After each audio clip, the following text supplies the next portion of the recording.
Nobody's Boy, Chapter 3, Signor Vitalis' Company. That night I dreamed that I had been taken to the home. When I opened my eyes in the early morning, I could scarcely believe that I was still there in my little bed. I felt the bed and pinched my arms to see if it were true. Ah, yes, I was still with Mother Barberin. She said nothing to me all the morning, and I began to think that they had given up the idea of sending me away. Perhaps she had said that she was determined to keep me, but when midday came, Barberin told me to put on my cap and follow him. I looked at Mother Barberin to implore her to help me. Without her husband noticing, she made a sign to go with him. I obeyed. She tapped me on the shoulder as I passed her to let me know that if I had nothing to fear. Without a word, I followed him.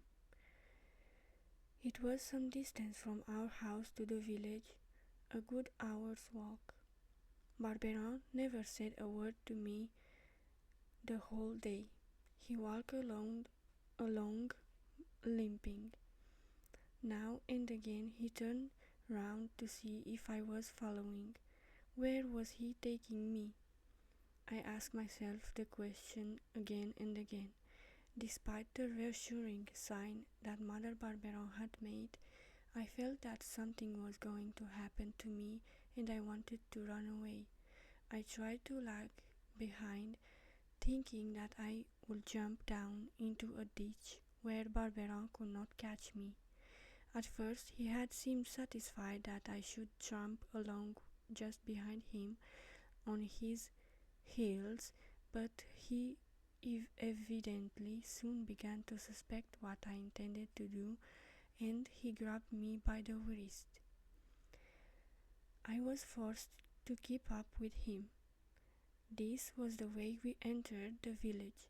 Everyone who passed us turned round to stare, for I looked like a bad dog held on a leash.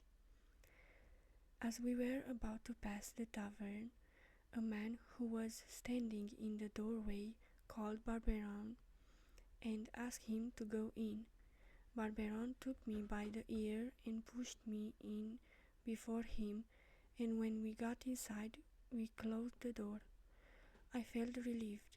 This was only the village tavern, and for a long time I had wanted to see what it was like inside. I had often wondered what was going on behind the red curtains. I was going to know now. Barberin sat down at a table with the boss, who had asked him to go in. I sat by the fireplace. In a corner near me there was a tall old man with a long white beard. He wore a strange costume, and I had never seen anything like it before. Long ringlets fell to his shoulder, and he wore a tall grey hat ornamented with green and red feathers. A sheepskin, the woolly side turned inside, was fastened round his body. There were no sleeves to the skin, but through two large holes cut beneath the shoulders, his arms were thrust, covered with velvet sleeves, which had once been blue in color. Woolen gaiters reached up to his knees, and to hold them in place a ribbon was interlaced several times around his legs. He sat with his elbow resting on his crossed knees. I had never seen a living person in such a quiet, calm attitude. He looked to me like one of those saints in our church. Lying beside him were three dogs, a white spaniel, a black spaniel, and a pretty little grey dog with a sharp, cute little look. The white spaniel wore a policeman's old helmet, which was fastened under its chin with a leather strap. While I stared at the man in wonder, Barberon and the owner of the tavern talked in low voices. I knew that I was the subject for their talk. Barberon was telling him that he had brought me to the village to take me to the mayor's office so that the mayor should ask the charity home to pay for my keep. That was all that Mother Barberon had been able to do, but I felt that if Barberon could get something for keeping me, I had nothing to fear. The old man, who, without appearing, had evidently been listening, suddenly pointed to me and turning to Barberin, said with a marked foreign accent, "Is that the child that's on your way?" "That's him. And you think the home is going to pay you for his keep? Lord, as he ain't got no parents, and I've been put to great expense for him, it is only right that the town should pay me something. I don't say it isn't, but do you think that just because a thing is right, it's done? That no. Well, then, I don't think you'll ever get what you are after." Then he goes to the home. There's no law that forces me to keep him in my place if I don't want to. You agreed in the beginning to take him, so it's up to you to keep your promise. Well, I ain't going to keep him, and when I want to turn him out, I'll do so. Perhaps there's a way to get rid of him now, said the old man after a moment's thought, and make a little money into the bargain. If you'll show me how, I'll stand a drink. Order the drinks, the affair's settled. Sure, sure. The old man got up and took a seat opposite Barberin. A strange thing, as he rose, I saw his sheepskin move. It was lifted up, and I wondered if he had another dog under his arm. What were they going to do with me? My heart beat against my side. I could not take my eyes off the old man. You won't let this child eat any more of your bread unless somebody's paying for it. That's it, isn't it? That's it, because never mind the reason. That don't concern me. Now, if you don't want him, just give him to me. I will take charge of him. You take charge of him? You want to get rid of him, don't you?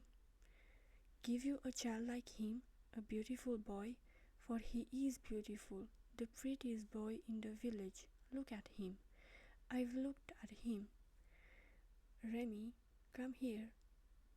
I went over to the tables, my knees trembling. There, don't be afraid, little one, said the old man. Just look at him, said Barberin again. I don't say that he's a homely child. If he was, I wouldn't want him. I don't want a monster. Ah, now if he was a monster with 2 ears, or even a dwarf, you'd keep him.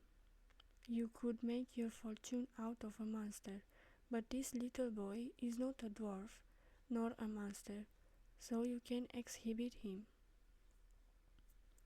You can't exhibit him. He's made the same as others, and he's no good for anything. He's good for work. He is not strong. Not strong, him. Land's sakes. He's as strong as any man. Look at his legs. They are that solid. Have you ever seen straighter legs than this? Barberin pulled up my pants. Too thin, said the old man. And his arms, continued Barberin, like his legs. might be better. They can hold out against fatigue and poverty. What? Them legs and arms? Feel them. Just see for yourself. The old man passed his skinny hand over my legs and felt them, shaking his head the while and making a grimace. I had already seen a similar scene enacted when the cattle dealer came to buy our cow. He also had felled and pinched the cow. He also had shaken his head and said that it was not a good cow. It would be impossible to sell it again, and yet, after all, he had bought it and taken it away with him. Was the old man going to buy me and take me away with him? Oh, Mother Barberin, Mother Barberin! If I had dared, I would have said that only the night before Barberin had reproached me for seeming delicate and having thin arms and legs, but I felt that I should gain nothing by it but an angry word, so I kept silent. For a long time they wrangled over my good and bad points. Well, such as he is, said the old man at last, I will take him, but mind you, I don't buy him outright. I will hire him. I will give you 20 francs a year for him. 20 francs? That's a good sum, and I will pay in advance. But if I keep him, the town will pay me more than 10 francs a month. I know what you'll get from the town, and besides, you have got to feed him. He will work. If you thought that he could work, you wouldn't be so anxious to get rid of him. It is not for the money that's paid for their keep that you people take in lost children. It's for the work that you can get out of them. You make servants out of them. They pay you and they themselves get no wages. If this child could have done much for you, you would have kept him. Anyway, I should always have 10 francs a month. And if the home, instead of letting you have him, gave him to someone else, you wouldn't get anything at all. Now, with me, you won't have to run for your money.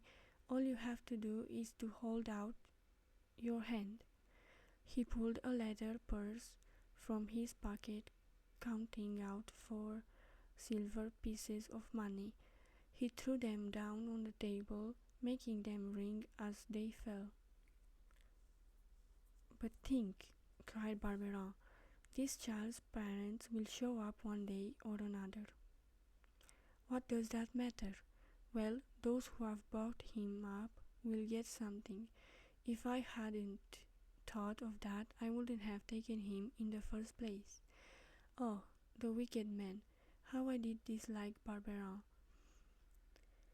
Now look here, it's because you think his parents won't show up now that you are turning him out, said the old man. Well, if by any chance they do appear, they'll go straight to you, not to me, for nobody knows me. But if it's you who finds them, well, in that case, we'll go shares and I will put 30 down for him now. Make it 40. No, for what he will do for me, that isn't possible. What do you want him to do for you? For good legs? He's not good. He's got good legs. For good arms? He's got good arms. I hold to what I said before. What are you going to do with him? Then the old man looked at Barberin mockingly, then emptied his glass slowly. He's just to keep me company. I'm getting old and at night I get a bit lonesome. When one is tired, it's nice to have a child around. Well, for that I'm sure his legs are strong enough. Oh, not too much so, for he must also dance and jump and walk, and then walk and jump again. He will take his place in Signor Vitalis' traveling company. Where is this company? I am Signor Vitalis, and I'll show you the company right here. With this, he opened the sheepskin and took out a strange animal which he held on his left arm, pressed against his chest. This was the animal that had several times raised the sheepskin, but it was not a little dog as I had thought. I found no name to give to this strange creature, which I saw for the first time. I looked at it in astonishment, and it was dressed in a red coat, trimmed with gold braid, but its arms and legs were bare, for they really were arms and legs, and not paws, but they were covered with a black, hairy skin. They were not white or pink. The head, which was as large as a clenched fist, was wide and short. The turned-up nose had spreading nostrils, and the lips were yellow. But that struck me more than anything were the two eyes close to each other, which glittered like glass. "Oh, the ugly monkey," said Barbara. "A monkey?" I opened my eyes still wider. So this was a monkey, for although I had never seen a monkey, I had heard of them. So this little tiny creature that looked like a black baby was a monkey. "This is the star of my company," said Signor Vitalis. "This is Mr. Pretty Heart. Now, Pretty Heart," turning to the animal, make your bow to the society." The monkey put his hand to his lips and threw a kiss to each of us. "Now," continued Signor Vitalis, holding out his hand to the white spaniel, "the next Signor Capi will have the honor of introducing his friends to the esteemed company here present." The spaniel, who up till this moment had not made a movement, jumped up quickly, and standing on his hind paws, crossed his fore paws on his chest and bowed to his master so low that his police helmet touched the ground. This polite duty accomplished, he turned to his companions, and with one paw still pressed on his chest, he made a sign with the other for them to draw nearer.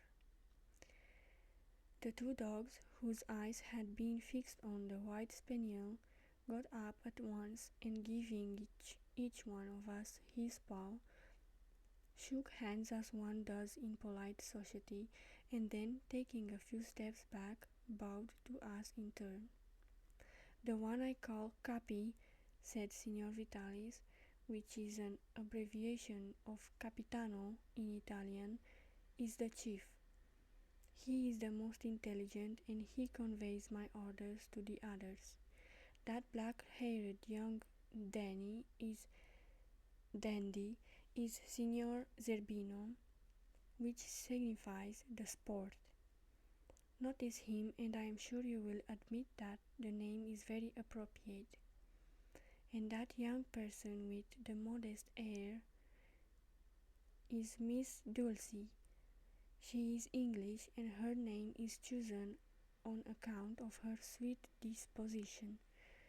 With these remarkable artists I travel through the country, earning my living, sometimes good, sometimes bad. It is a matter of luck. Capi," the spaniel crossed his paws, "Capi, come here and be on your best behavior. These people are well brought up, and they must be spoken to with great politeness. be good enough to tell this little boy who is looking at you with such big, round eyes what time it is."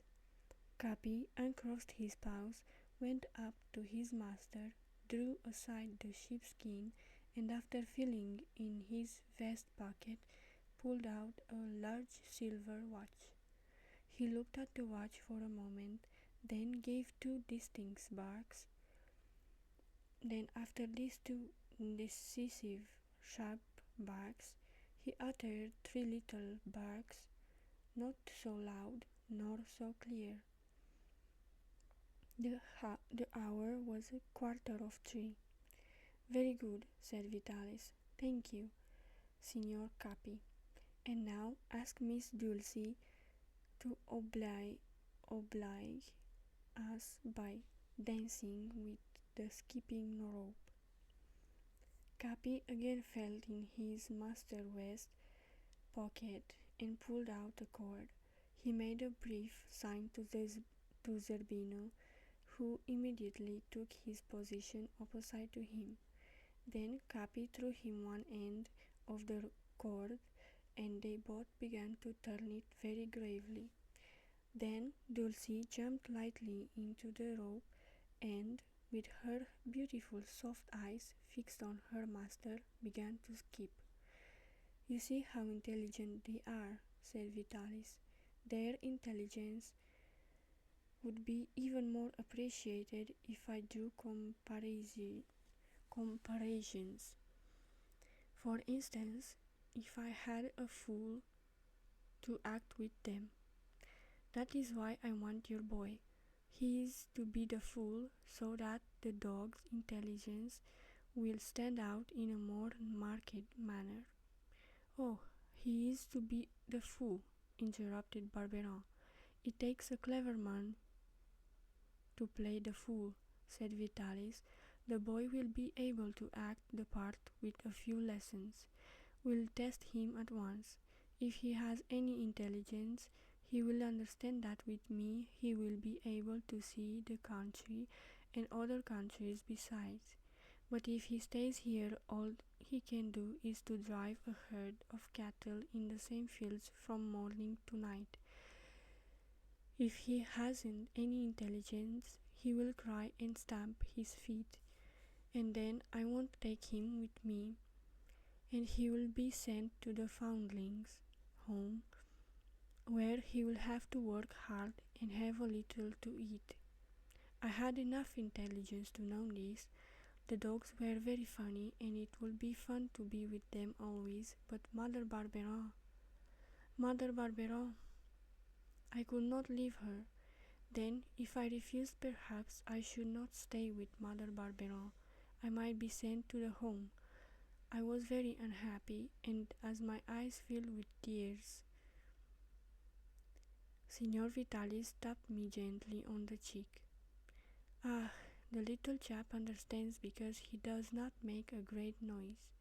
He is arguing the matter in his little head, and tomorrow—" "Oh, sir," I cried, "let me stay with Mother Barberin.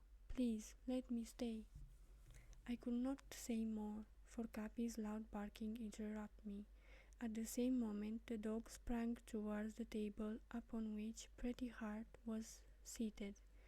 The monkey, profiting by the moment when everyone was occupied with me, had quickly seized his master's glass, which was full of wine, and was about to empty it.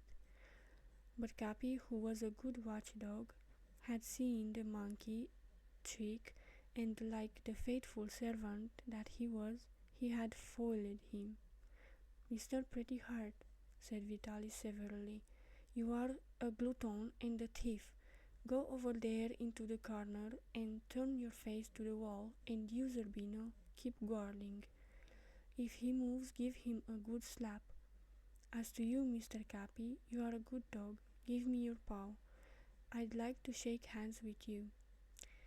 The monkey, uttering little stifled cries, obeyed and went into the corner, and the dog, proud and happy, held out his paw to his master. "Now," continued Vitalis, "back to business.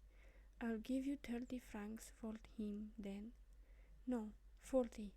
A discussion commenced, but Vitalis soon stopped it by saying, "This doesn't interest the child. Let him go outside and play." At the same time, he made a sign to Barberin. "Yes, go out into the yard at the back, but don't move, or you will have me to reckon with."